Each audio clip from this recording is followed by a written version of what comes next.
Yesterday we discussed about interior of the earth on the basis of earthquake waves. Okay, so please write. There are two sources to know about the interior of the earth. There are two sources to know about the interior of the earth. The first one is direct sources and second one indirect sources. Direct sources are those which we can observe with our own naked eyes, like volcanic eruption, meteorites, etc. Indirect sources are merely based on hypothetical, mathematical and statistical calculations. Indirect sources are based on merely hypothetical, mathematical and statistical calculations. For example, and mathematical, hypothetical, mathematical and statistical, statistical, mathematical and statistical calculations like calculation of density, temperature, pressure, etc. as well as observation of seismic waves, as well as observation of what? Seismic waves. Full stop. So there are only two methods to know about the interior of the earth. The first one is direct sources which we can view, we can taste, we can smell, okay, with our own naked eyes, okay. And indirect sources are those sources which are based on hypothetical, mathematical and statistical calculations. If the density of the earth is 5.5 on the surface, then at such depth, 1000 meter depth, the density will be this. Okay. If the temperature is 32 degrees centigrade at the surface of the earth, so after reaching at the depth of 1 meter below the earth, the temperature will be this. Okay. So these are based on hypothetical, mathematical estimate or calculation. Okay. Now, the seismic wave we are putting into which category? Indirect sources. Just notice I have mentioned seismic wave in which category. So it will differ from book to book. In so many books you will get seismic wave in direct category. So many books they have mentioned seismic wave as indirect method. So which one will be correct? Just apply your with indirect method. I'm just saying viewing on the smartboard screen what happening inside the earth. I'm not observing with my own naked eyes below the earth. I'm not testing, I'm not smelling. So these are put into which category? Lava, we can taste, we can smell, we can touch. These are tangible goods which we can touch, we can smell, we can feel. Intangible goods we can't touch, like a smell, like taste, like feelings, we cannot touch. Okay. So those things which we can touch put into the category of tangible goods, and which we cannot touch, intangible goods. Okay. I have mentioned seismic wave in which category? It will differ from book to book. कुछ किताबों में इसको indirect source में लिखा है, कुछ में direct source में लिखा है. मैं किस में लिखवा रहा हूं इसको? क्यों लिखवा रहा हूं? तो उसके लिए अपनी सद्बुद्धि का प्रयोग करें थोड़ा. ठीक है. तो जिस चीज को हम टच कर सकते हैं, छू सकते हैं, स्मेल कर सकते हैं, वो डायरेक्ट सोर्स में आता है. जिसको हम टच नहीं कर सकते, महसूस नहीं कर सकते, छू नहीं सकते, ठीक है, वो हाथी के 4 पैर, elephant has 4 legs and this table has 4 legs, is equal to table is equal to elephant. Okay. मेरी बात समझ पा रहे हैं? तो ये चीज है उसमें, इसलिए इसको इनडायरेक्ट में रखा गया है. किसको?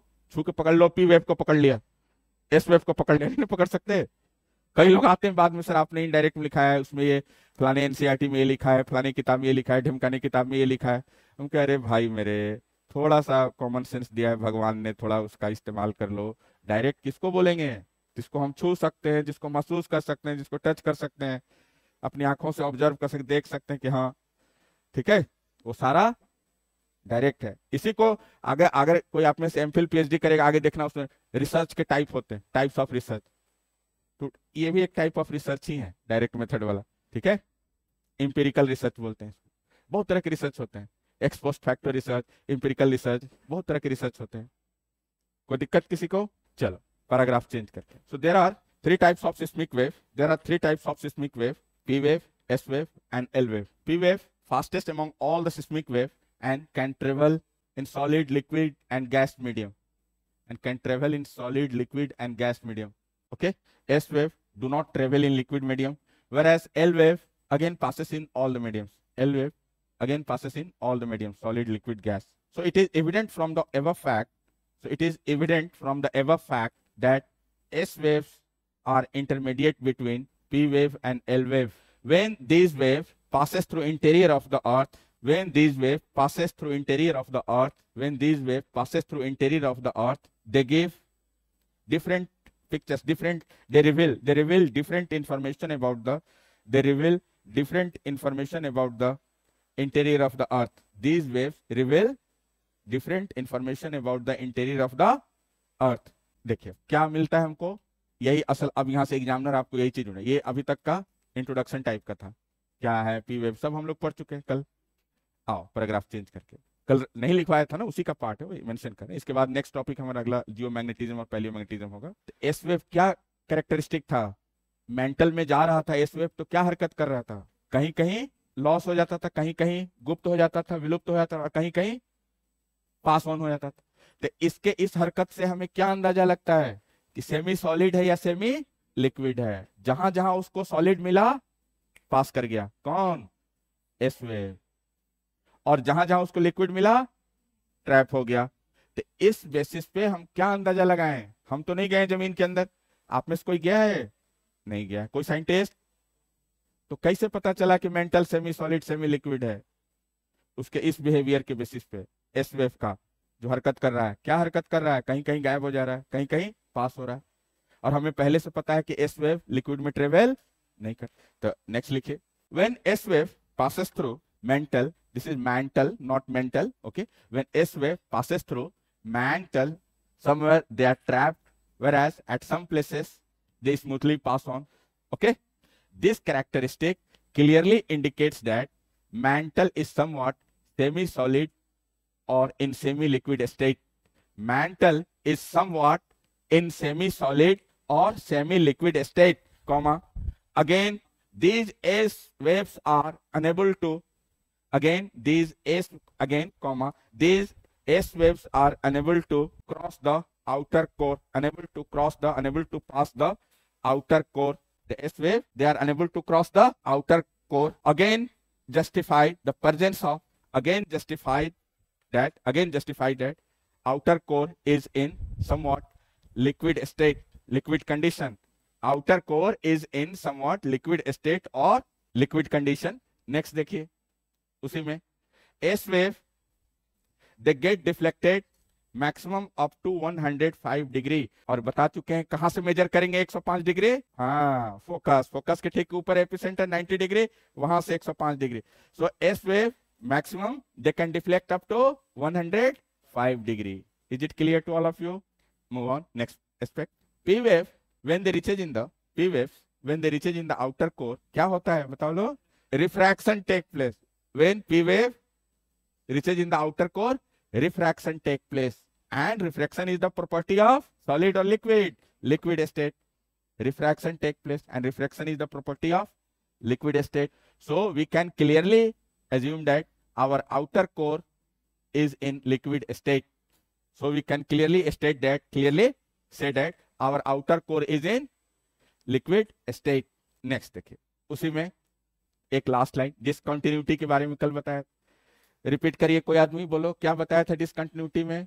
या जैसे जैसे हम अंदर जाएंगे अर्थ का डेंसिटी बढ़ता जाएगा, तो पी वेव की वेलोसिटी भी बढ़ती चली जाएगी। लेकिन कुछ स्थान ऐसे हैं धरती के अंदर जहां पी वेव की वेलोसिटी यकायक अचानक बढ़ जा रही, ये एबनॉर्मल है ना, ये कॉन्टिन्यूअस नहीं है रिदम, इसको क्या नाम दिया गया, डिसकंटिन्यूटी। तो नेक्स्ट लिखिए, when we go deep inside the earth density gradually increases. कौन बताएगा, बोलो, कल पढ़ाया था, बोलो जल्दी फटाफट ऊपर, अरे कोई आदमी बोलो बाबा, 2.9, देन 3.1, देन 7, देन 11, देन 13, वेरी गुड। तो जैसे जैसे अंदर जा रहे हैं क्या हो रहा है, डेंसिटी इंक्रीज करती जा रही, तो वेलोसिटी पी वेव की क्या होती जाएगी, इंक्रीज करती जाएगी। लेकिन क्या ऐसा हो रहा है, अचानक कहीं कहीं बढ़ जा रही। तो as we proceed, as we go deep inside the earth, the density gradually increases. It means the velocity of P wave should also increase in accordance with it. So the velocity of P wave should also increase in synchronization with that, or in accordance with that. Velocity of P wave should also increase in accordance with that, or in synchronization with that. But there are certain areas in the Earth's interior, but there are certain areas in the Earth's interior where velocity of P wave suddenly increases. But there are certain areas in the Earth where velocity of P wave suddenly increases. This indicates the phase change. This indicates the what? Phase change or boundary change, phase change. This clearly indicates the phase change or boundary change. The first discontinuity was discovered by Mohorovic. The first discontinuity was discovered by whom? Mohorovic, which is present between crust and mantle at the depth of 100 kilometers. Other important discontinuities are Gutenberg-Wichard discontinuity and Lehmann discount. बहुत सारे हैं, ये तीन से आपका purpose fulfil हो जाएगा UPSC में. बाकी और भी बहुत सारे हैं तो उनके चक्कर में नहीं पड़ना. ये तीन जरूरत से ज्यादा है. एक मोहरोविक क्रस्ट और मेंटल के बीच में, और दूसरा कौन सा बताया? Gutenberg Wiechert. ठीक है, मेंटल और आउटर कोर के बीच में Gutenberg Wiechert. Some other important discontinuities are Lehmann discontinuity and Gutenberg Wiechert discontinuity. Again, paragraph change कर. In this way, study of earthquake waves are helpful in predicting about the what? Interior of the earth. Helpful in predicting about the nature of state of whom? Interior of the earth. So in this way, earthquake waves are helpful in predicting the nature or state of the interior of the earth. समझ आया? चलो next देखिए. अगला next topic है हमारा जियोमैग्नेटिज्म and palaeomagnetism. कुछ लिखवाया था जियोमैग्नेटिज्म में? नहीं लिखवाया. आइए. द मैग्नेटिज्म और magnetic behaviour present in the possessed by the earth is known as geomagnetism. धरती के अंदर जो चुंबकीय गुण है उसको क्या कहते हैं? भूचुंबकत्व. इधर देखिए, भू मीन्स धरती, चुंबकत्व. तो धरती के अंदर जो चुंबकीय गुण है, the magnetic property possessed by the earth is known as geomagnetism. क्या लिखा हमने? यही सेंटेंस लिखा ना, कितना simple. The magnetic property possessed by the earth is known as geomagnetism. Magnetic property present in the earth is geomagnetism. It means our earth behaves like a dipole. It means our earth behaves like a dipole having two definite poles. It means our earth behaves like a dipole magnet. It means our earth behaves like a dipole magnet. Dipole magnet. Having, अरे dipole का मतलब दो ध्रुव, north और south. So magnetic property possessed by the earth is geomagnetism. Earth behaves like a huge magnet bar, huge bar magnet. So magnetic property possessed by the earth is known as geomagnetism. Our earth behaves like a dipole having two definite poles, north poles and south pole. Clear? Having two definite poles. So our earth behaves like a dipole having two definite poles. Are you getting?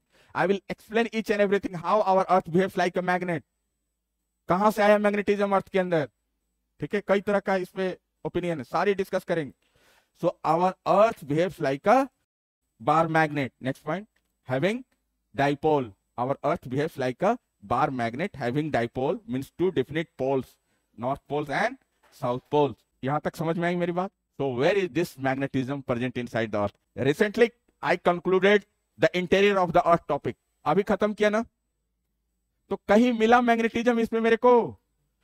What we got here is crust है, then we have mantle, then outer core, then inner core.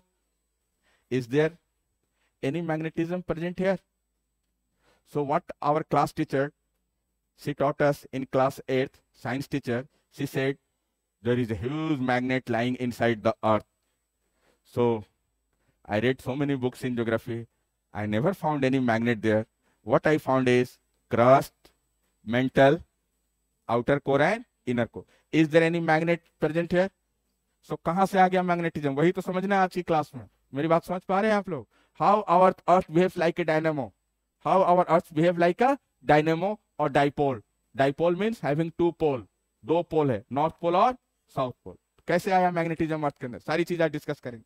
यहां तक लिख लिया आपने कि our the magnetic property possessed by the earth is geomagnetism. Earth behave like a bar magnet, okay, or dipole having two definite poles. Now what scientists say, what they say, कि earth behaves like a bar magnet. There is a huge bar magnet lying inside the earth, and the north pole of this bar magnet is here in the southern hemisphere, whereas south pole is lying in the northern hemisphere. This is geographical, true geographical north pole, true geographical north pole. This is what? True geographical south pole. So true geographic north pole is 90 degree north. This is mathematical north or geographical north.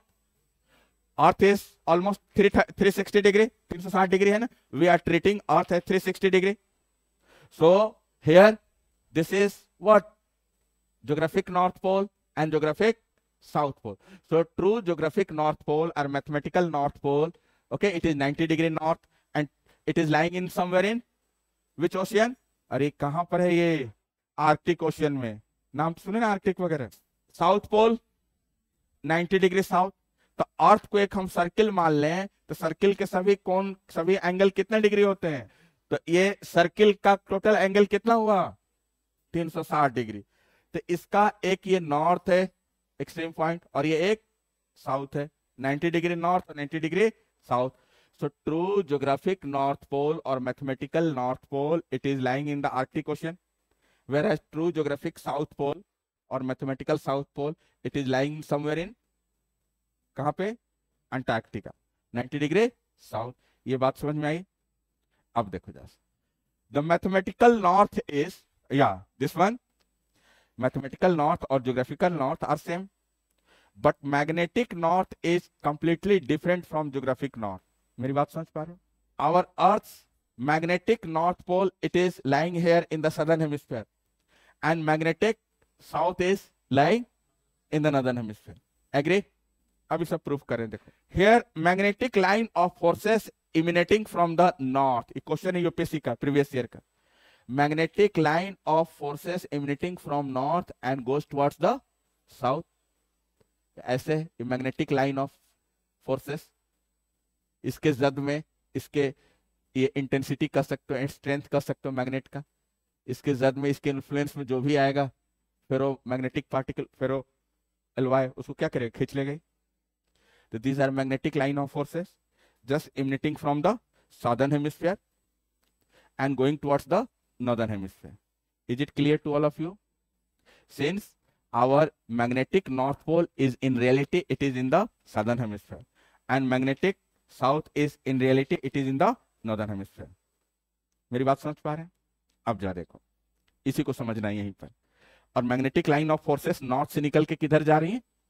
South की तरफ। किसी के पास Oxford student Atlas है? लाओ जरा देखें एक minute के लिए। वाह, very good. Oxford student atlas, school वाला देखें शायद, देखो सारे लोग, ठीक है ना? This is Oxford student atlas, since we are IAS students, school going students, school atlas, this is student atlas. यहां देखो, यहां North America. So magnetic north pole, ढंग से समझना इसको, magnetic north pole it is in Canada, Bathurst island.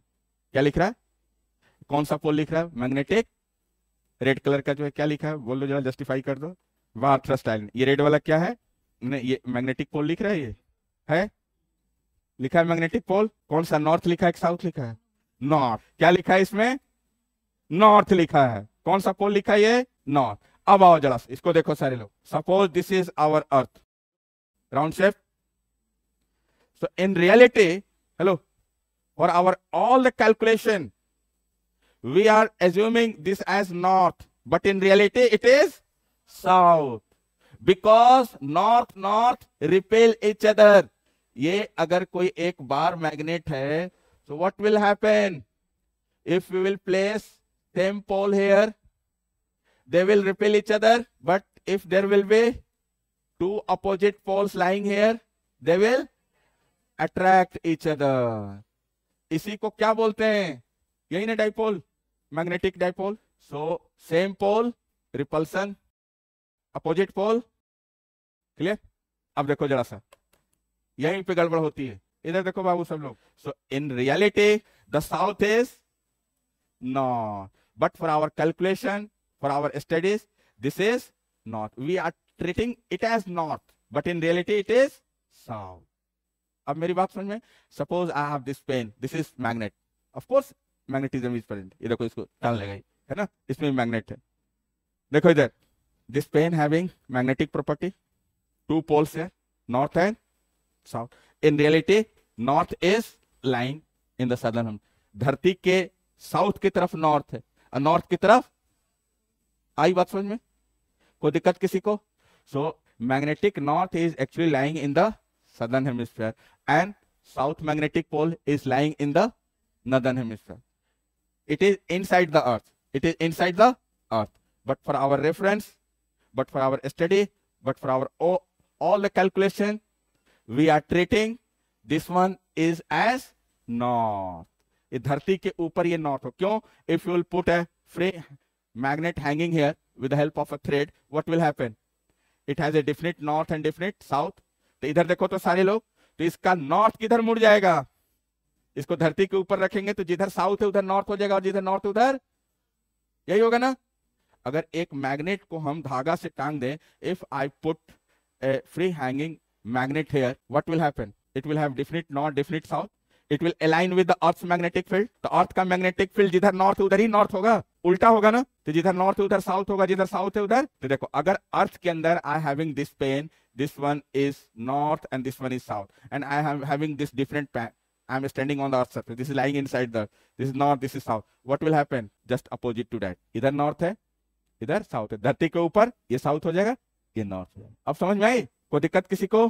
So magnetic line of forces, they always originate from north and move towards the southern hemisphere. से इधर से निकल के ये नॉर्दर्न हेमिस्फीयर की तरफ जा रहा है. कोई दिक्कत किसी को? इतनी बात समझ में आई? so, ये क्या चीज हम पढ़ा रहे हैं? Geomagnetism, the magnetic property possessed by earth, and our earth behaves like a bar magnet having two poles, north pole and south pole. So in reality the north pole is in southern hemisphere and the south magnetic pole is somewhere in northern hemisphere. ये है. इसी वजह से हमारा mobile या जो magnet है वो क्या होता है? उसके साथ अलाइन होता है. ठीक है, धरती के ऊपर अगर हम फ्री हैंगिंग मैग्नेट रखें तो उसके साथ अलाइन होगा, क्योंकि अर्थ के अंदर क्या है? हाँ, नॉर्थ इधर है, साउथ इधर. उसको तो देखने हम नहीं गए, अभी हम प्रूफ करें. ऊपर वाला घूम जाएगा तो किसके सापेक्ष में, किसके रेफरेंस में, किसके रेस्पेक्ट में? नीचे वाले से अलाइन करें. ठीक है, तो हमेशा ध्यान में रखे, क्वेश्चन आता है यूपीएससी में. So for our all the treatment, for our all the studies, we are perceiving this one as north pole lying somewhere in Canada, Bathurst Island, and south magnetic pole, it is lying somewhere between Antarctica and Australia. Here, suppose this is our Earth. Let's have a look here. देखो बाबू, ये धरती के ऊपर वाला north है और ये धरती के ऊपर वाला साउथ है. ऑस्ट्रेलिया अंटार्कटिका के बीच में ये देखो साउथ मैग्नेटिक पोल है यहाँ पे. ठीक है, ऐसे आ रहा है. ठीक है, नेक्स्ट देखो. वो इसलिए किया भाई मेरे कि आप कहाँ पर हैं? आप अर्थ के इंटीरियर में है कि अर्थ के ऊपर हैं? ऊपर है. तो कैसे नॉर्थ नॉर्थ क्या करेगा? दोनों अट्रैक्ट करेगा. वाह, तो इसलिए सारा कंपास गड़बड़ हो जाएगा. ठीक है, इसलिए उल्टा रखते हैं. तो धरती के अंदर वाला जो है वो जैसा है, हम तो नहीं गए देखने, लेकिन धरती के बाहर वाला क्या किया? उसको अपोजिट ट्रीट करते हैं, क्योंकि अपोजिट अपोजिट ही ना अट्रैक्ट करेगा. अब इसमें क्या क्या चीज सीखना है हमें? आइए नेक्स्ट देखिए. यहां तक लिख लिया आप लोग, आगे देखिए, नेक्स्ट देखिए. अब कहां से आया, कैसे आया, सारा चीज डिस्कस करेंगे आपको. ठीक है, तो ये इतना इंट्रोडक्शन हुआ जियोमैग्नेटिज्म का. ठीक है, चाहो कुछ एक और हिस्टोरिकल बैकग्राउंड भी लिख ले. Magnetism was first discovered by a shepherd in the Magnesia mountain of Greece. In the Magnesia mountain of Greece, Greece के मैग्नेशिया पर्वत पे. आओ देखते हैं इसमें क्या क्या चीज है, कैसे आया, कहां से आया, सारी चीज डिस्कस करते हैं. There are 3 things which we are going to discuss here in detail. The first thing we should know about this topic, in this topic, is magnetic declination. Second thing is magnetic inclination. First one is magnetic declination. Second is magnetic inclination. And third one is magnetic strength, which we actually do not need here in geography. Okay? that is part of engineering or something else. Magnetic declination and magnetic inclination. आओ जरा से देखते हैं. Earth. So what I said, this is true geographic North Pole. How much? 90° north, lying somewhere in Arctic Ocean. And this is true geographic South Pole, lying somewhere in Antarctica, 90° south. This is our equator, geographic equator, 0°. Equ means equal, ater means parts, two equal parts, equator. So this is geographic North Pole, geographic South Pole. This is geographic equator. Magnetic North Pole and magnetic South Pole, they are something different. As I told you, here this is magnetic North Pole lying somewhere in Canada, and this is magnetic South Pole lying somewhere between Australia and Antarctica. Clear? अब जा देखो. And this is magnetic equator. Geographical equator something different, magnetic equator completely different. Magnetic equator. And on this world map where you will place our India, beautiful India. हाँ सही बोल रहे हो. यहाँ पे हमने साउथ ट्रीट किया है इसको, ठीक है. तो रियलिटी में क्या है, ये कौन सा है, नॉर्थ है, और हम अपने कन्वीनियंस के लिए क्या कर रहे हैं, इसको साउथ. ठीक है. अब आई बात समझ में. ऊपर में क्या है, तो धरती के ऊपर नॉर्थ है, लेकिन रियलिटी में धरती के नीचे साउथ. अब आई बात समझ में. चलो, तो magnetic north pole Canada and magnetic south pole between Australia and Antarctica. Clear. On this world map where we will place our India. अब देखो लगभग यहाँ पे हमारा भारत, ब्यूटीफुल सुंदर भारत, ये है ना. The out of this 4 lines which one is passing through India, magnetic equator. Kerala, Thumba, Sriharikota. So this line actually passes through Kerala, Thumba and Sriharikota, magnetic equator. So having some benefits of what? Sending satellites into the space. Clear? हमेशा ध्यान रखें. For our calculation, for our every studies, we will treat magnetic north pole lying in the Bathurst Island, Canada, and magnetic south pole lying between Australia and Antarctica. But in reality, हाँ ये ऐसा क्यों है, reason भी बताया आपको क्यों है. अगर नॉर्थ ऊपर में हम क्या करेंगे, ऊपर में साउथ रख देंगे, नीचे नॉर्थ, तो सेम पोल क्या करेगा, रिपेल करेगा. मेरी बात समझ पा रहे हैं. यहां तक की चीज क्लियर, ये चारों टर्म क्लियर है ना.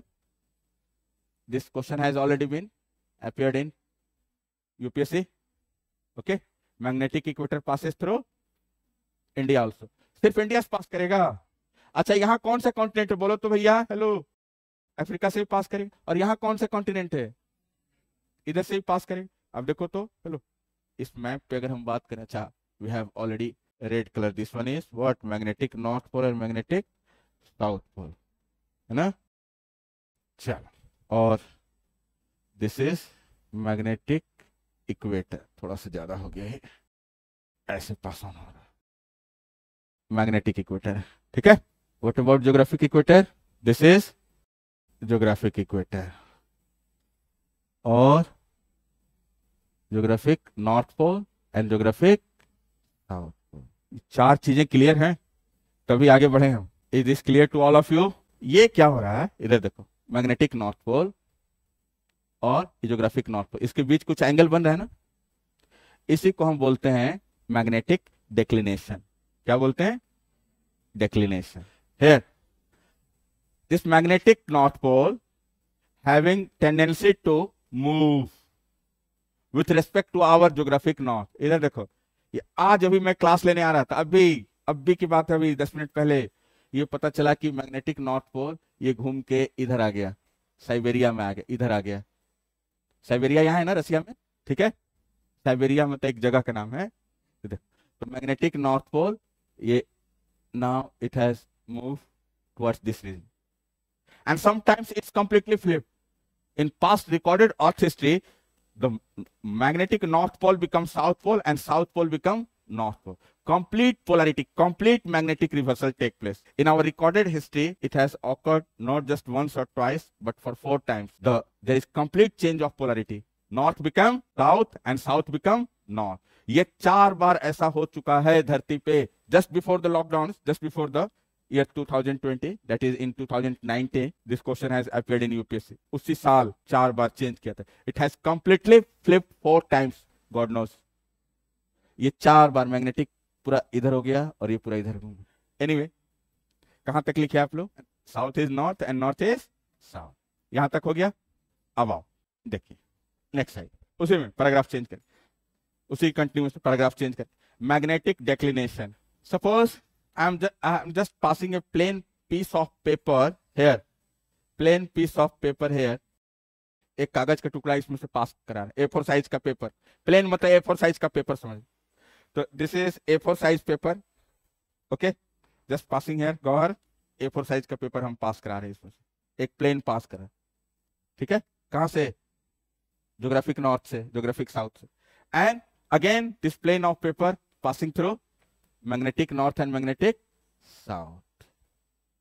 The angle between this one means geographic north pole and magnetic north pole. This is what? Angle of declination.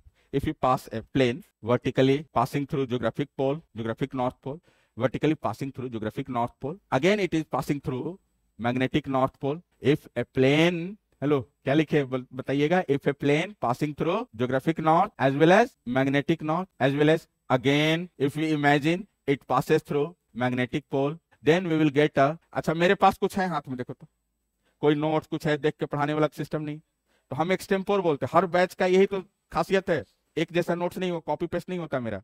Extempore हम बोलते हैं, जो निकलवा सकते हो निकाल लो. अब ऐसा तो नहीं कि हेलो रिटर्न तो नहीं कि हर बैच में वही चल रहा है, ऐसा तो नहीं ना, कॉपी पेस्ट वही चीज बार बार रिपीट कर रहे हैं, रिपीटेशन ऑफ थॉट तो नहीं हो रहा. तो हम तो एक्सटेम्पोर बोलते हैं.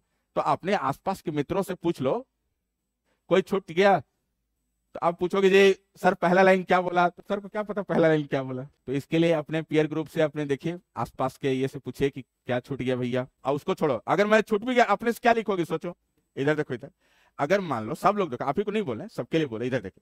मान लो कि अगर गलती से छूट भी गया तो फिर इतना देर से किसको समझा रहे हैं? सबको समझा रहे हैं. तो खुद से क्रिएट करने की कोशिश की. मेरा बस ये मकसद होता है कि आपको अपने पैर पे खड़ा कर समझ आ जाए चीज, है ना. मेरे ये बेसिक इंटेंशन है कि आपको ज्योग्राफी समझ में आ जाए, आप अपने पैर पे खड़ा हो जाए. ठीक है, इसलिए हम क्या करते हैं, थोड़ा लिखवाने पे कम ध्यान देते हैं, क्योंकि बार बार वही रिपीट होता है. तो batch to batch, batch to batch, और यहाँ हम एक्सटेम्पोर बोलते थे, तो इसलिए डिमांड ज्यादा है मार्केट. सीरियसली, क्योंकि एक बैच से मैच नहीं करता दूसरे का. और कभी कुछ भी पूछ लो, और यही चीज हम चाह रहे हैं कि सेम आपके पास आ जाए. कि मान लो कि अगर ठीक है कहीं गलती से एक आध लाइन छूट गया, तो खुद से ट्राई करो, लिखो ना भाई, उसको क्रिएट करो. तो इतना पैनिक होने की क्या जरूरत है कि अरे सर ने छूट गया तो ये हो गया. बोलो आप कैसे लिखोगे, बोलो तो. हाँ, if you pass a plane, if you imagine, if you pass a plane vertically passing through geographical north as well as magnetic north, the angle between both these planes, known as magnetic declination. और अगर simple करें, hello इधर देखो, और अगर simple करें, चलो इसको हटाओ, अगर मान लो कि ठीक है थोड़ा कॉम्प्लेक्स लग रहा है, इधर देखो, इधर सारे लोग. और अगर हम इसको सिंपल करें तो कैसे लिख सकते हैं? The angle between magnetic north and geographic north is known as declination. Simple. थोड़ा उसको टफ बना दिया, ये प्लेन वेलेन घुसा दिया झुटमुट का. ठीक है, आगे बढ़े. तो कल को कोई पूछ दे बाहर में, क्या बोलोगे? What is magnetic declination? Angle between geographic north and magnetic. Simple. और उसको थोड़ा हम ज्यादा समझाने के चक्कर में ज्यादा समझा दिए कि if a plane passing through geographic north and magnetic north, the angle between both these plane is magnetic declination. At present it is 11 degree. कितना है आज की डेट में? 11 degree. At present it is 11 degree. Okay, next देखिए magnetic inclination. इसको भी कायदे समझ ही लो. And this information will be equally important for your general science also. हम तो पढ़ा रहे हैं ज्योग्राफी, लेकिन वहां पे भी आपको बहुत उपयोगी होने वाला. यहाँ देखिए अर्थ क्या बताया, बोलो तो. This is magnetic north and this one magnetic south. And magnetic line of forces originate from north and go towards. तो ये जो जाके जो घुस रहा है इधर, तो कितना डिग्री पे जा रहा है अंदर अर्थ सरफेस के साथ, कितने डिग्री पे? देखिए इधर से, हाँ यहाँ कितना डिग्री लग रहा है? अब देखो यहाँ पे कुछ और डिग्री है, यहाँ पे कुछ और एंगल है, यहाँ कुछ और एंगल, यहाँ कुछ और, यहाँ 90 डिग्री। एक डीप मीटर होता है। If you carry a dip meter in your pocket, okay, and just keep deep meter here. Suppose these are magnetic line of forces and you are putting deep meter over here, okay, so it will make certain angle here. अब deep meter को हमने यहाँ रखा, कुछ और angle आएगा, यहाँ रखा इक्वेटर के आसपास 0 और आ गया है, यहाँ 90 डिग्री आएगा। किसमें? deep meter, just to measure the angle. So at what angle these magnetic line of forces are touching, entering the earth surface? कितने डिग्री पे जाके वो घुस रहा है, ठीक है, उसी को बोलते हैं मैग्नेटिक इंक्लिनेशन। और देखिए इसको, ये तो हुआ इजी, इतना से काम चल जाएगा आपका, लेकिन इसको टफ बना दें तो देखो जरा सा, ये सरफेस है ना, यहां देखो surface, earth surface, horizontal line, ये vertical line, this is net magnetic field represented by B. अब देखो इसको वर्टिकल है ना, तो इसको हम बी भी बोल सकते हैं, यस और no? Can we refer it as B H horizontal, बोल सकते हैं यस और नो? अब देखो बी भी वर्टिकल है ना, we can say it as B भी sine theta, B H cos theta, तो बी भी sine theta upon B H cos theta equal to tan theta. और ये बताओ तो आप लोग बचपन में मैथ पढ़ा, ये कितने डिग्री एंगल है लगभग? अरे वाह, छा गए तुम लोग। कितना डिग्री? 45 डिग्री एंगल है ना। अब 45 डिग्री का कितना वैल्यू होता है? 1। तो ये एक हमने पैरामीटर ले लिया, 1 मतलब एक ग्रेडियंट है हमारा, ग्रेडियंट मतलब स्लोप, ये ढाल है। अब ये this slope could be like, इधर देखो तो दिस स्लोप इज मोर, कितना डिग्री एंगल है बताओ तो? मोर देन 60, ये 50, ये 45, ये 30, ये है ना। समझ आई मेरी बात? So at what angle this red colour is touching with the yellow colour, ठीक है, कितने डिग्री पे जाके घुस रहा है? मैग्नेटिक लाइन ऑफ फोर्सेस, कितने डिग्री पे जाके घुस रहा है? ये नेट मैग्नेटिक फील्ड है हमारा, बी से डिनोट करते हैं, this is net magnetic field. एक इंस्ट्रूमेंट आता है डीप मीटर, ये नॉर्थ पोल साउथ पोल तो समझ आ गया ना? नहीं है, ठीक है। Any magnet has 2 poles, north pole and in reality north is lying in the southern hemisphere and south is lying in the northern hemisphere, and magnetic line of forces originating from north and going towards south. So this is horizon plane, horizontal line H, so I am just writing it as BH cos theta, or vertical line, this is what? V vertical, V means magnetic field, vertical sin theta, तो B भी sine theta upon V H cos theta equal to tan। तो ये जरूरत नहीं है हमको geography में, just हमने बता दिया आपको, साइंस में काम आएगा। कहां पे यूज आएगा ये? General science. So here in this chapter what we are discussing, geomagnetism. क्या होता है जियोमैग्नेटिज्म? या ओके, ये क्लियर है ना? Magnetic inclination. तो the angle at which, please write, the angle at which magnetic line of forces entering the earth surface, okay, the angle at which, yeah, this magnetic line of forces entering the earth surface, मेरी बात समझ में आ रही? It is known as magnetic inclination, the angle between the angle at which whom magnetic line of forces touching the ground, touching the earth surface, okay, कितने degree पे जाके घुस रहा है? 45 पे, 55 पे, 0 डिग्री पे, 100 डिग्री पे। अब खुद देखो, कॉमन सेंस है। इधर आओ सारे लोग मेरी तरफ देखो, आपके हाथ में मोबाइल है, सबके हाथ में है ना, लोकेशन देखते हो मोबाइल पे। अब कोई पूछ रहा था कि इसका क्या यूज है, कल भी हमने लास्ट डे बोला था, आज भी बता रहे हैं, देखो दोबारा से। अगर कोई ये लोकेशन चेंज हो जाए आपके मोबाइल का, क्या फर्क पड़ेगा? सोचो, जिंदगी चौपट हो जाएगी, ठीक है। जाना है सुखदेव विहार मेट्रो स्टेशन, पहुंच गए जामिया मिलिया मेट्रो स्टेशन, गड़बड़ हो जाएगा ना। तो all the locational services will be hampered world over. Hello, so all the locational services will be hampered globally. पहला इफेक्ट तो यही होगा। लोकेशनल सर्विसेज का क्या मतलब? जीपीएस बेस्ड सर्विसेज, जैसे गूगल, गूगल पे, पेटीएम फेटीएम जो भी ये सब है लन फन और सब। अरे ओला उबेर नाम सुने हो सब, ओला बुक करते हैं आपके घर तक पहुंच जाता है। कैसे पहुंच जाता है? लोकेशन। तो लोकेशन गलत शो करेगा तो पहुंचेगा तुम्हारे घर पे। हेलो, पेमेंट करना है बीकानेर भुंजिया वाले को, पहुंच गया किसी और के यहाँ, बिना लोकेशन सेटिंग के। देख तो पेमेंट ऑप्शन ऑन होता है, तो क्या फर्क पड़ेगा? सोचो, खुद सोचो जरा। अभी कोई पूछ रहा था किसी क्या इफेक्ट पड़ेगा। तो all the locational services, GPS based services in the world, they will be hampered. होगा? यस और नो? और देखो, जीव जंतुओं पे फर्क पड़ेगा। अरे हम सब लिखवा देंगे, देख लो, समझ लो। एकदम ठेठ भाषा इसलिए बोलेंगे एकदम दिमाग घुस जाए ज्योग्राफी। ऐसा नहीं है कि अंग्रेजी नहीं आता है ना। एवरी ईयर, ठीक है, hordes of lakhs of thousands of Siberian birds, Siberian crane, they migrate to India. How they recognize this is Ghana bird sanctuary? Keoladeo और घाना बर्ड सेंचुरी। मैप लगा उसके दिमाग में साइबेरियन क्रेन के कि नहीं, लास्ट ईयर मेरी मम्मी आई थी तो हम भी आएंगे। जैसे हाउ दे रिकॉग्नाइज, या they follow the magnetism of the earth. Siberian crane हर साल रास्ते में कहाँ पे आ रहा है? केवलादेव और घाना नेशनल पार्क। इधर देखो, यहाँ आ रहा है ना, तो रास्ते में मंगोलिया, नहीं नहीं मत लैंड करो। इधर चाइना, नहीं नहीं इधर भी लैंड नहीं करने का। नेपाल, इधर भी मत उतर भाई। कहाँ आके लैंड कर रहा है? केवलादेव, घाना, भरतपुर। क्यों? कैसे पता उसको? नानी का घर इसका है ना? कैसे मालूम? तो ये कभी क्वेश्चन पूछ सकता है यूपी। तो उसके ब्रेन में क्या होता है बर्ड का? मैग्नेटिज्म को फॉलो करते हैं, अर्थ के मैग्नेटिज्म को फॉलो करते हैं बर्ड्स लोग। तो सोचो क्या फर्क पड़ा भाई साहब? हाँ जी भाई साहब, पहला लोकेशन सारा गड़बड़ हो गया, दूसरा एनिमल पे इफेक्ट पड़ा, फ्लाइट एरोप्लेन वगैरह पे। अच्छा, और देखो ये कहां तक रहता है? ये 60,000 किलोमीटर तक स्प्रेड रहता है। This magnetic line of forces, hello, this magnetic line of forces, they are extended up to 60,000 kilometre in the atmosphere.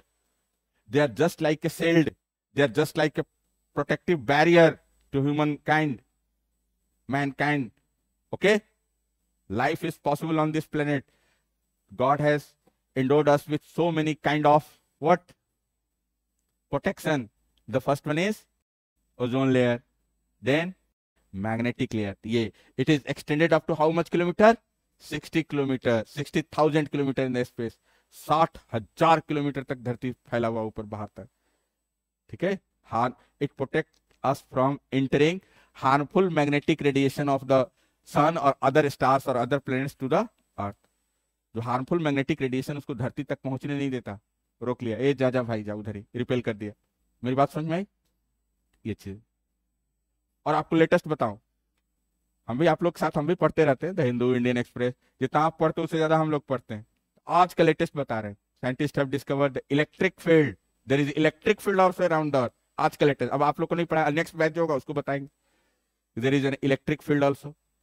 तो अभी तक तो हमने पढ़ा था क्या? Hello, gravitational field. ये दूसरा वाला बवाल एक आ गया, कौन सा? Magnetic field. अब एक तीसरा बवाल और आ गया, इलेक्ट्रिक फील्ड। ठीक है, कोई दिक्कत?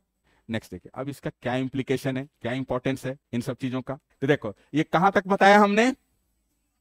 60,000 किलोमीटर। उसका कुछ यूं डायग्राम बनेगा, बोर्ड पे देखिए। अर्थ, सन, ये मैग्नेटिक बेल्ट है। इसको बोलते हैं, जैसे लग रहा है कोई इंसान सोया हुआ है ना, इसको बोलते हैं Van Elon radiation belt. Van Elon radiation belt, short में रेडिएशन लिखा हुआ मतलब। तो वॉन एलन रेडिएशन बेल्ट, magnetic particle, harmful magnetic particle emanating from sun, and they are trying to enter into the earth atmosphere. Hello, तो इस तरफ क्या है? ताकत ज्यादा लग रहा है ना, जोर लगा के। तो इधर देखो पिचक गया, इधर आराम से पैर पसार के सोया हुआ। तो नाइट टाइम, इसके नाइट टाइम, इधर डे टाइम। पूछता है क्वेश्चन ना, किधर पिचका हुआ होगा? टुवर्ड्स सन। पिचका हुआ मतलब क्या? अरे पिचका हुआ का क्या मतलब? Squeeze. Here this is squeeze towards the sun and elongated away from the sun. Squeezed है इधर, और इधर क्या है? थोड़ा इलोंगेटेड है। ओके, समझ में आया? तो किस तरफ स्क्वीज्ड होगा? हमसे खुद पूछा गया है कहीं यूनिवर्सिटी वगैरह में। है ना, हमसे खुद कहीं पे पूछा गया, this question has been asked personally to me, okay, कहां पे, towards the sun this will be squeezed, और इधर elongated. Explain it again. So this is magnetic field of that, and how much it is extended. So this is a kind of aura. Aura of, people used to say, the aura of Gautam Buddha, it was extended up to 16 kilometer. जितने भी पैगंबर हुए महापुरुष में, सभी पैगंबर में, सभी महापुरुष में सबसे स्ट्रेंथ, सबसे ताकतवर ऑरा किसका था? गौतम बुद्ध का. Gautam Buddha aura has ahead 60 kilometre ahead of him. चल रहे हैं गौतम बुद्धा, उनके 16 किलोमीटर आगे जाता है क्या? ऑरा. तो it is kind of aura, protective barrier extended from the earth's surface. It is extended up to how much kilometer? 60,000 kilometer. And how it looks like? It looks like this one. This is earth and this is protective barrier, shield, kind of shield. Towards the sun, it will do more work. Okay? Hello? This is kind of barrier acting just against the harmful magnetic rays. So these are barrier. So this side, it will be squeezed. And here, no work. So if the army warriors, they have no work, what they will do? Yeah. तो यहाँ pay slip, इधर सो गया, इधर क्या कर रहा है? हाँ, शील्ड. क्या चीज का शील्ड? हार्मफुल, बहुत तरह का हार्मफुल रेज हैं धरती पे पहुंचने से उनको रोक रहा है. अगर धरती पे आ गया तो क्या होगा? हाँ, बहुत सारे डिजीज हो सकते हैं, खोपड़ी खराब हो जाए. मैग्नेटिज्म तो हमारे ब्रेन से भी निकल रहा है, आपके ब्रेन से भी निकल रहा है ना, मोबाइल से भी निकल रहा है, हार्मफुल रेडिएशन से भी निकल रहा है. So when this magnetic particles, whenever they reaches in the northern pole, okay, they create a kind of halo, halo. They create a kind of halogen light, and they are only visible in the polar region. So whenever these magnetic particles emitted from sun, whenever they reaches to the earth atmosphere, so they provide a glow, they provide a kind of halogen light, provide a glow, kind of glow, auroras. So in the northern hemisphere, they are known as auroras borealis. And where is Australia? In the south. So in the southern hemisphere, they are known as auroras australialis. अब देखो, यहाँ देखो, ये भी एक नया चीज. Delhi, here Delhi, it is almost 30 degree longitude. During night time, just watch in the sky, open sky, won't see any kind of aurora. Auroras are, earlier it was believed that auroras are only visible in the polar region. If you are standing here, अगर आप यहाँ खड़े हो Canada में, आप यहाँ खड़े हो ग्रीनलैंड में, नॉर्वे में, रसिया में, ऑस्ट्रेलिया, न्यूजीलैंड में, अंटार्कटिका में, इस रीजन में, just look upward. So if you look upward only in the home polar region, you will find auroras. Okay? They were not visible in the tropical region. For the first time last year, auroras was visible in India, Ladakh region also. बड़ा typical चीज है. पहले सिर्फ ये माना जाता था. अच्छा, इंडिया हमारा यहाँ है ना, we are here standing here almost 30 degree. Delhi में खड़े, कभी दिखा है रात में आपको तारों की बारात? नहीं लिखी. तो यहाँ तारों की बारात निकलती. तारों की बारात का क्या मतलब? ड्यूरिंग फेस्टिवल्स और during marriage ceremony, what people do, they put halogen light, लगाते हैं ना, चमकता है. तो ऐसे लगेगा आसमान में, देखो अरे यार क्या चक्कर है, तारों की बारात निकली क्या कुछ. They provide a kind of glow, है ना, in the polar region. They are only visible in the polar region. For the first time, aurora was noticed in the Ladakh region last year. Okay. So if they are visible in the northern hemisphere, they are referred as aurora borealis. And southern hemisphere, they are referred as aurora australialis. So what are they actually? Magnetic particles emitted from sun. So when they are protected by magnetic field, von Allen belt, they do not enter the earth atmosphere. But by any means, these magnetic particles are able to reach to the earth atmosphere and concentrated in the atmosphere.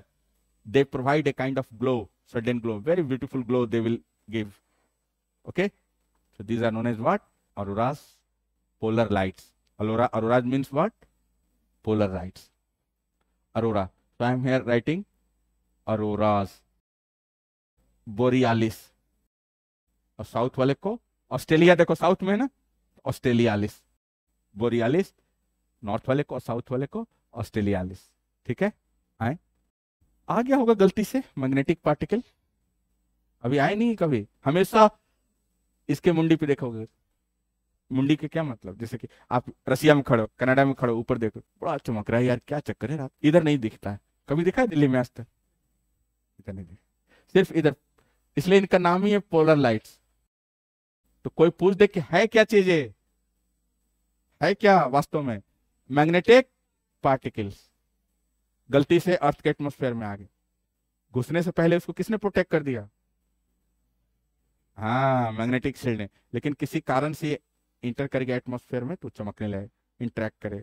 Internet चलता है इस पे, so there is actually great risk involved here. So these are polar lights. And what are polar lights? Magnetic particles emitted from sun. And anyhow, somehow they managed to enter into the Earth's atmosphere. So last year, for the first time, they appeared in Ladakh. Northern Lights in India. This is how Ladakh witnessed rare aurora borealis. India today, 15th May 2024. Ladakh sky signs, solar storms bring aurora even at mid latitude. Even at, क्या लिखा है word पे ध्यान दो, solar storms bring aurora even at mid latitude. ये mid latitude में कभी नहीं दिखता, इसका नाम ही है पोलर लाइट। भाई मेरे वर्ड पे ध्यान दो, क्या लिख रहा है? Solar storms bring aurora even at mid latitude. Solar storms bring aurora to Ladakh. देख रहे हो, rare aurora arc in Ladakh sky, the Hindu. Last year, इसलिए यूपीएससी में आया था ये क्वेश्चन, लास्ट ईयर के प्रीलिम्स में, लास्ट ईयर के प्रीलिम्स में क्वेश्चन आया था। क्यों आया था? Rare stable aurora red arc event in Ladakh due to solar storm. Anyway, आगे बढ़े तो क्या लिखा अभी तक?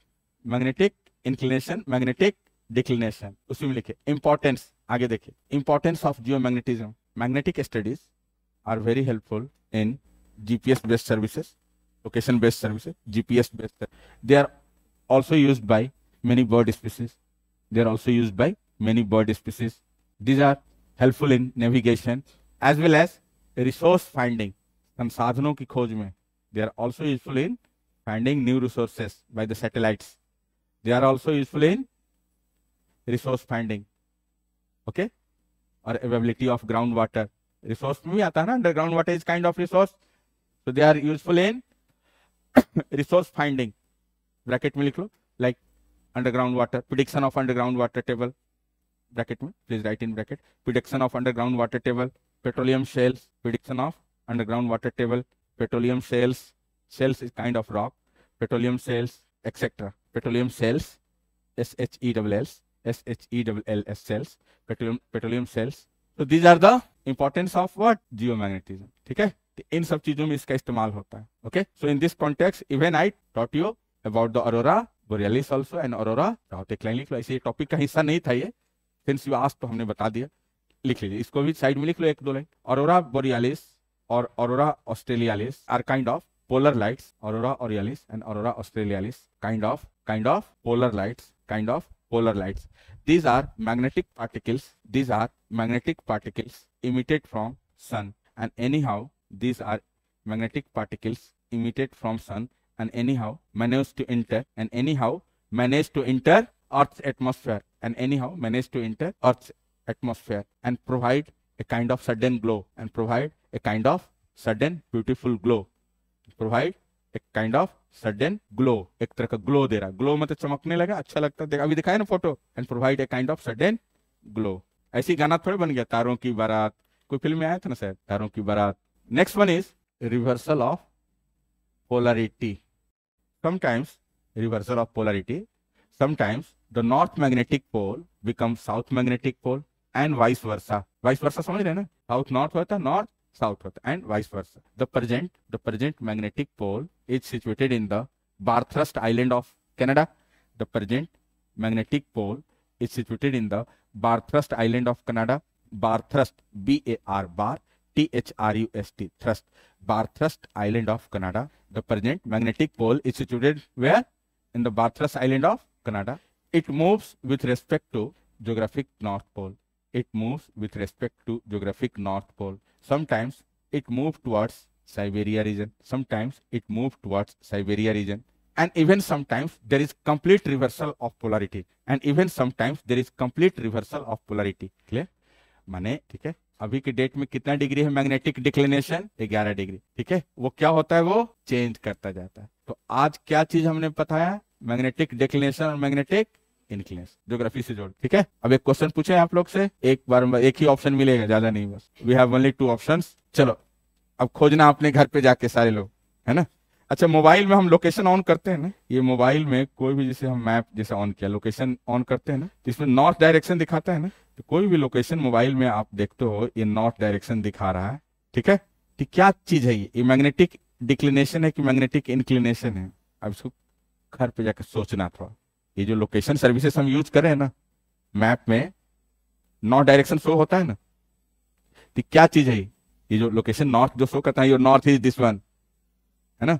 हाँ, अभी है ना उसमें, तो क्या चीज है वो, क्या लिख रहा है, कितना डिग्री लिख रहा है? देखो तो 62 डिग्री, पूरे 360 डिग्री का ना, 174 डिग्री। ठीक है, हाँ, अभी घुमाया तो देखो डिग्री चेंज हो गई। ये क्या चीज है, इंक्लिनेशन है कि डिक्लिनेशन है? क्वेश्चन हो सकता है प्रीलिम्स का। Hello, this could be the question in prelims. The north direction shown in the mobile phone, laptop etcetera, these are what? Magnetic inclination और डिक्लिनेशन? डिक्लिनेशन, यही तो है मैग्नेटिक डिक्लिनेशन। ये ध्यान रखिएगा, फ्यूचर का क्वेश्चन हो सकता है यूपीएससी का ही। ठीक है, द नॉर्थ डायरेक्शन, या नॉर्थ टू गोली मारो, बहुत से लोग ऐसे घर में यूज करते हैं, काबा नमाज पढ़ना है भाई। ठीक है, तो काबा किधर है, तो दिखाता है ना काबा, उसमें किधर है, पश्चिम किधर है, पूरब किधर है ना। बात समझ में आई? नया काबा, पुराना काबा। नया काबा का मतलब ये वाला अभी वाला काबा, पुराना काबा मतलब पूरब, उधर दूसरा होता है कि नहीं। तो कैसे फाइंड करते हैं? नेविगेशन से। ठीक है, अच्छा, ये भी एक यूज हो सकता है। यूज में जो आपने लिखा ना, इंपॉर्टेंस जो आपने लिखा, अरे इंपॉर्टेंस बताया ना, किसका इंपॉर्टेंस, वहां पे लिख सकते हैं आप इंपॉर्टेंस में। For determining direction, for prayer. अब हर धर्म का अपना अपना है। रेकी जो लोग सीखते हैं रेकी हीलिंग के लिए, तो पूरब में ही हमेशा प्रेयर करेंगे। यहूदी लोग जो है, जीव लोग, हमेशा पूरब में प्रेयर करेंगे। यहूदी के ठीक एंटागोनिस्ट उल्टा, ठीक है, इस्लाम, तो वो पश्चिम की तरफ, दोनों में 36 का आंकड़ा, तो एक इधर पूरब की तरफ, तो जस्ट उसके सारा उल्टा इस्लाम में पश्चिम की तरफ, है ना। बहुत सारी ऐसी चीज है, बहुत सारी ऐसी जगह। हाँ, ईस्ट की तरफ करो, यही तो समझना है। हमारे यहाँ से वेस्ट हुआ, हाँ, उनके यहाँ से क्या हुआ? हाँ, नहीं समझ बात को। मैंने जिधर से सूरज निकलता है सूरज के सामने पे, इसलिए फजर में देखो, फजर के मना है ना, फजर क्या सिर्फ 20 मिनट का टाइम होता है। फजर की अजान होती है फजर की, हेलो, तो फजर का अजान मतलब 5 बजे भोर में हुआ, तो 5 साढ़े 5 तक नमाज पढ़ सकते हो, उसके बाद नहीं पढ़ सकते हो। क्यों? हाँ, सूरज उगता है, तो उगते हुए सूरज को पूजा मानते हैं। तो कुछ धर्म में अपना करते हैं लोग इबादत, कहीं नहीं करते हैं। मेरी बात समझ में आई? जापान रेकी वगैरह जो सीखते हैं, यहूदी वगैरह लोग, तो वो भी डायरेक्शन का ख्याल रखते हैं, है ना। इस्लाम में इधर काबा किधर है, पश्चिम की तरफ है, उधर करते हैं। देखो ये है ना इजराइल, इधर देखो, इधर देखो, हेलो, ये इजराइल है, डेट से दिस इज जेरूसलम। तो जो बंदा यहां रह रहा है वो किधर प्रे कर देगा? ठीक है, Asia, the place where sun rises, Asia, सूरज किधर से उग रहा है? पूरब से, ईस्ट से, तो इधर करके प्रेयर करेंगे, है ना। और जस्ट उल्टा इस्लाम में, इधर नहीं, हम उधर करके करेंगे। और जापान में भी, जापान में इधर भी ईस्ट की तरफ किया जाता है। जापान वगैरह रेकी वगैरह जो हेलिंग होता है इधर ही से आता है ना। सबका अपना अपना ये है। ओके, आगे बढ़े। तो ये भी इंपॉर्टेंस में हो सकता है कि नहीं? आजकल के फ्लैट में पता ही नहीं चलता है पूरब किधर है पश्चिम किधर है, पता चलता है नहीं ना। तो वहां पे भी हेल्पफुल हुआ ये, यस और नो? चलिए आगे बढ़े। सो ऑरोरास, ऑरियालिस, बोरियालिस, सारा क्लियर हो गया सारा चीज। नेक्स्ट देखिए, palaeomagnetism. Do you have any question regarding this one? Any queries? Causes वो अभी सीखेंगे, अभी आ रहे हैं, बचा हुआ अभी जो पढ़ाया उसमें से कोई दिक्कत नहीं ना। चल नेक्स्ट है पैलियोमैग्नेटिज्म। अच्छा पहले कॉजेज कर लें, उसके बाद पैलियोमैग्नेटिज्म। चलो आओ पहले कॉजेज कर लेते हैं, भाई साहब का दिल रख लेते हैं। Causes of birth of geomagnetism. How our earth waves like a bar magnet और ए डायनेमो। यहां देखिए, अब उनकी क्वेश्चन पे आते हैं, ठीक है। चलो देखो इधर, बोलो सारे लोग, क्या नाम है इसका? Crust, then mantle, outer core and inner core, यही ना। देखो बाबू, clear? Rock possesses certain amount of magnetic property और magnetism. Rocks possesses certain amount of magnetic property or magnetism, but having 1000 degree temperature lying in the outer core or inner core, such a huge temperature, can you imagine the magnetism will survive there? Will magnetism ever present in rocks? It will survive there in such a great temperature. So outer core has temperature nearly around 4500 degrees centigrade. Outer core have temperature around 4500 degrees centigrade, and inner core have temperature around 6000 degrees centigrade. So will the magnetism survive there? कभी बचेगा? क्या हो जाएगा? Magnetism खत्म हो जाएगा. अगर rock के अंदर मैग्नेटिज्म है, अगर उसको क्यूरी टेम्परेचर से ज्यादा गर्म किया जाए, Curie temperature is 680 degree centigrade, तो anything melted or heated above 680 degrees centigrade, magnetism will be lost. So how you are treating, how magnetism will be preserved inside the earth?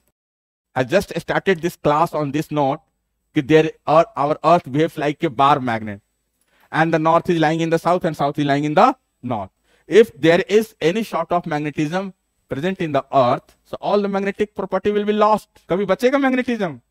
सारा magnetism क्या हो जाएगा? खत्म, यूजलेस. तो सारा कहानी खत्म. मेरी बात समझ पा रहे हो आप लोग? तो कहां से आया मैग्नेटिज्म? यही चीज तो समझना है. देखो इधर, ये मैग्नेटिज्म कैसे आ गया, कॉजेज ऑफ मैग्नेटिज्म. तो we have two kinds of opinion here. One is induced magnetism. Induced magnetism. Some of the scientists, they say that the magnetism of the earth, it was induced by the sun. When the formation of our planet was going on, we have already discussed various theory in our classroom, like Kant hypothesis, gaseous mass hypothesis, or Laplace hypothesis, or tidal hypothesis of Jeans and Jeffrey, or supernova hypothesis. The primordial matter was same, and the remaining part of the nebula becomes sun. Are you getting? So during the formation of the planet, during the formation of our earth, it was induced by the sun. इसका DNA sun से ही आया है. DNA induce हुआ. Induce का क्या मतलब? प्रेरित चुंबक, प्रेरा. यहाँ देखो, यहाँ बोर्ड पे, this is simple iron rod and just I am putting a magnet over here. This is magnet M, this is iron rod I.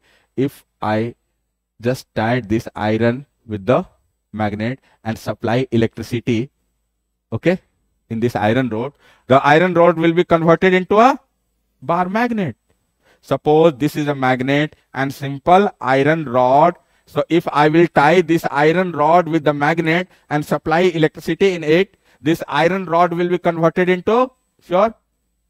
ये इंड्यूस्ड हो गया, प्रेरित हो गया, प्रेरणा मिली. कहां से प्रेरणा मिली? इस वाले मैग्नेट से. यही ना, this iron rod is induced by the original magnet. तो earth has induced kind of magnetism. तो magnetism in the earth came out from the sun. This is one opinion. ये एक ओपिनियन है कि कहां से आया अर्थ के अंदर मैग्नेटिज्म. इंड्यूस्ड मैग्नेटिज्म सन से आया. दूसरा ओपिनियन क्या कहता है कि नहीं नहीं सन फन से नहीं है, वो बकवास थ्योरी है. दूसरा देखिए, सबसे मोस्ट एक्सेप्टेड यही. यहां देखो सारे लोग. In the outer core what is the composition of metal present है? Silicon is my dear on the crust.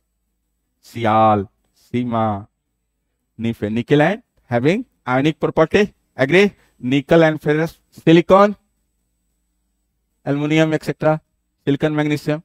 इसमें क्या चीज है? निकल प्लस, है ना, आयनिक प्रॉपर्टी है इसके अंदर. अब जरा देखो सारे लोग, the temperature of outer core is how much? 4500 degree centigrade, and the temperature of inner core is 6000 degree centigrade. समझ में आया? अब बताओ, ये इनर कोर आउटर कोर को सेटल होने देगा? कभी कभी सेटल होने देगा? मम्मी चाय बना रही और नीचे तावा ये गर्म है, बर्नर जल रहा है. अरे इधर देख भाई, hello, flame is burning and there is some sort of liquid है, गर्म पानी है नहाने के लिए, चाय बन रहा है, भात बन रहा है, बर्नर जल रहा है. तो will this inner core, will it allow the outer core to settle? नहीं ना. इसमें कौन सा पार्टिकल है? या nickel and ferrous is present there. So the inner core will not allow the outer liquid core to settle. ये घूमता रहेगा, नाचता रहेगा. मेरी बात समझ में आई? So this inner core will not allow the outer liquid core to settle. नाच मेरी बुलबुल के पैसा मिलेगा. इधर निकल एंड फेरस आयनाइजेशन हो रहा है ना, चल रहा है नाचते नाचते. अब होगा क्या? इधर देखिए, dynamo. What is the basic principle of dynamo? you need a conducting atmosphere, conducting wire. जैसे डायनेमो है, डायनेमो के लिए हमें क्या चाहिए? कंडक्टिंग वायर चाहिए. So here convective currents, I taught you earlier also in the plate tectonics and showed your video also. So here convective currents are continuously rising from here. क्या हो रहा है बोलो? कन्वेक्टिव करंट्स क्या होते हैं इसमें? ऊपर आते हैं ना. तो ये convective current act like a conducting wire. एक कंडक्टर की तरह काम करता है. ये कंडक्टर की तरह काम कर रहा है. कौन? कन्वेक्टिव करंट कंडक्टर की तरह काम कर रहा है. ठीक है. और ये क्या हो गया? निकेल और फेरस आयन है. अरे फेरस के आयन है, आयन है. किसके चारों तरफ घूम रहा है? तो क्या बताया था उस दिन में? बताया था इलेक्ट्रॉन प्रोटॉन के चारों तरफ घूम रहा है. Electromagnetic force, Coulomb's law. समझ आई मेरी बात? तो here having ionic property nickel and ferrous, they are moving. तो charge particle in the motion creates electromagnetic force. Charge particle in the motion creates electromagnetic force. Create किया ना, लेकिन कमजोर होता है. तो इतना शक्तिशाली कैसे हो गया? तो देखो, कंडक्टर के लिए, डायनेमो के लिए क्या चाहिए हमने? DYNAMO. डायनेमो का बेसिक प्रिंसिपल क्या है कि हमको कंडक्टर वायर चाहिए. तो देखो ये क्या चीज है भाई? This is convective currents acting like a conducting wire. We have got the medium also. Here convective currents, plumes, hot plumes, convective currents. पानी गर्म करेंगे तो धारा ऊपर उठती है ना. तो hot plumes, hot convective currents acting like a conducting wire. ठीक है. और ये charge particle in the motion creates what? Coulomb's law, electromagnetic force. अब यहां देखिए, एक होता है कुछ, हम लगता है ज्यादा तो नहीं बता दे रहे हैं, उल्टी तो नहीं होगा वोमिटिंग? सिर्फ आपकी क्यूरियोसिटी रहती है, ज्यादा क्यूरियोसिटी रहती है इसलिए मैं ज्यादा बता देता हूँ, इसलिए इतनी आवश्यकता नहीं है. एक होता है फ्लेमिंग लेफ्ट हैंड रूल. इधर देखो, हेलो, फ्लेमिंग का left hand rule. If this is the direction of current, इधर देखो, if this is the direction of the current, magnetism इधर होगा और ये फ्लक्स हो गया. Now charge particle in the motion creates electromagnetism and these are convective currents. ये continuously hit कर रहा है, उसको धक्का दे रहा है. अब जो मैग्नेटिक लाइन ऑफ फोर्सेस किस दिशा में होगा बोलो? This is current, direction of current या मैग्नेटिक लाइन ऑफ फोर्सेस. और ये फ्लक्स है, फ्लक्स का तो कोई यहां लेना देना है. तो अब जरा देखो,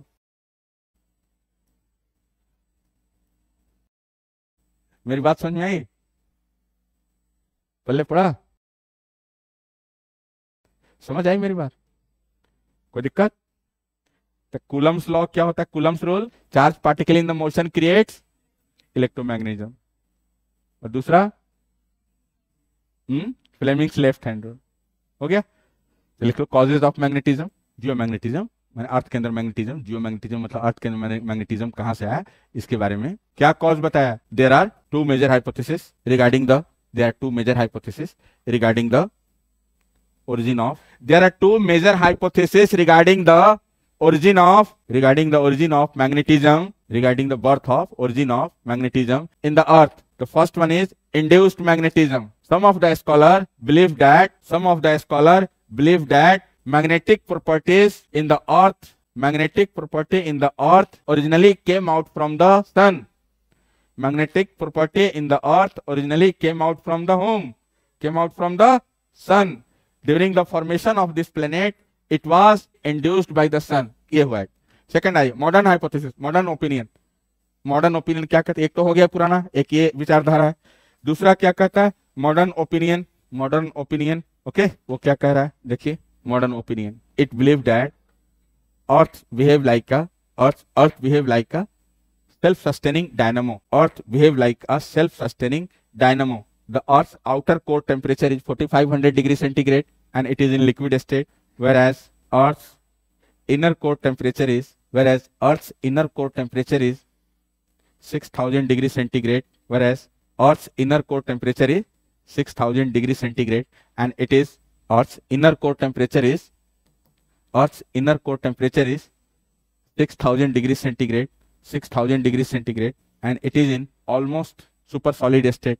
So this intense hot inner core